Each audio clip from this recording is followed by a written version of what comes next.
Эсиңиздерде болсо, мурдагы видеолордун экинчөөндө адамды ооруга алып келе турган негизги себептердин бирөөсү бул стресс деп айткан элем. Жана мындан өтө көп адам жабыркайт, бирок мындан арылуу өтө кыйын дегем. Буюрса бүгүн сиздерге ушул маселеге чечим тапканы бир аз аракет кылдым. Эгерде ошол сунушту аткара турган болсоңуздар, стресстен мүмкүн болушунча алыстайсыздар. Биздин организмибиз үчүн күн сайын керек болгон нерсе албетте бул азык. Алардын ичинен эң маанилүү албетте бул углевод, белок, майлар. Ушул эң негизги нерсе. Күн сайын биздин организмибизге суу дагы толугу менен келип туруш керек. Эгерде алар жетиштүү болсо, буюрса ден соолугубузда өтө олуттуу маселе жаралбайт. Аларды албетте биз тамак аш азыктарынан алабыз жана сууну тазасын алып иче беребиз. Анан дагы биздин организмибиз үчүн булардан сырткары дагы эң маанилүү болгон минералдар жана дагы эң негизгиси витаминдер керек болот. Эгерде витаминдер жетиштүү өлчөмдө алып турсак организмибиз үчүн күн сайын, анда дээрлик көйгөй жаралбайт, оорубай жакшы жүрө беришибиз мүмкүн.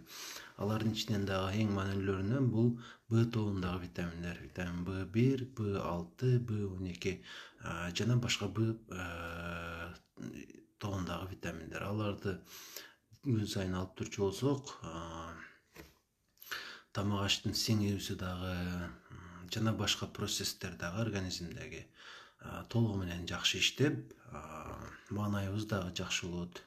В тобундагы витаминдердин өзгөчөлүгү башкаларга караганда алар нерв системасы үчүн өзгөчө маанилүү, өзгөчө пайдалуу. Эгерде биз толуктап турсак, аны тамак аш азыктарынан дейли жана башка булактардан толугу менен алып турчу болсок күн сайын, анда маанайыбыз жакшы болот жана дагы стресске дагы азыраак кабыл алабыз. Стресске кабылбай калгандан кийин буюрса оору сыркоодон дагы алыс болобуз деп тактана айта алабыз. Анан дагы В тобундагы витаминдердин маанайды жакшы кылгандан сырткары дагы организмге тийгизген пайдалары толтура. Мисалы, В12 витамини биздеги организмде болуп аткан бардык оорук сунууларды жоготконго салым кошот. Анан дагы витамин В1, ал болсо диабет менен көп жылдан бери жабыркап жүргөндөр үчүн өтө өзгөчө пайдалуу. Полинейропатия деп коебуз. Буттардын сезгичтигини, башкача сезимдердин жоголуп же азайып кетишин бир аз болсо дагы кечеңдетип, ушуларга дагы жакшы пайдасын тийгизип турат. Анан дагы башка дагы В тобундагы витаминдер организмге өзгөчө жагымдуу таасирин тийгизет. Эң негизги таасирин айтып өттүм, нерв системасына өзгөчө пайдалуу деп. Терибиздин абалы жакшырат, чачыбыздын, тырмагыбыз дагы жакшырат, жүрөгүбүзгө дагы өзгөчө пайдалуу. Деги эле организмдин кайсы жеринде кандай реакция болуп атса, баары үчүн өзгөчө пайдалуу жана жагымдуу. Албетте аны биз тамак аштардан толуктап турсак болот. Анан дагы синтетикалык тагыраагы дарыканада сатылган витамин Бны алып ичсек дагы болот. Ал дагы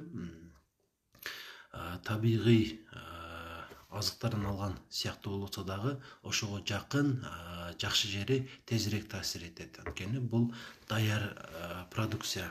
Аны мисал келтирип кое берейин, аттарын. Беневрон деген бар, невролон деген бар, жана дагы дематон дегендер бар.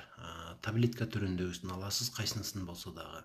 Анткени баары бир ошол укол аркылуу алган сыяктуу эле бунун деле таасири тебе берет. Күнүнө бир эле таблетка жетиштүү болот. Бир айда бир эле жолу 10 күн ичип койсоңуз, бул сиздин организмиңиз үчүн өтө керектүү болгон норма деп айтсак дагы болот. Жана андан 10 күндөн ашырбай эле койгонуңуз жакшы.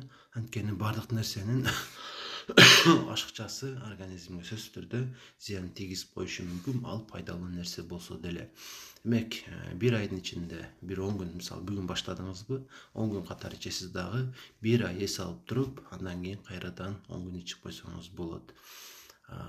Жана мунун эч кандай организмге терс таасирлери дээрлик байкалбайт. Анча-мынча гана белгилер, ыңгайсыздыктарды албетте сезишиңиз мүмкүн, аларга чыдап коюу жетиштүү. Бирок сиз организмиңизге көп пайда келтиресиз. Өйдө санап өттүм аларды.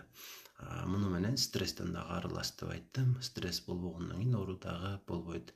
Андыктан ушул нерсени аткарып көрүңүздөр.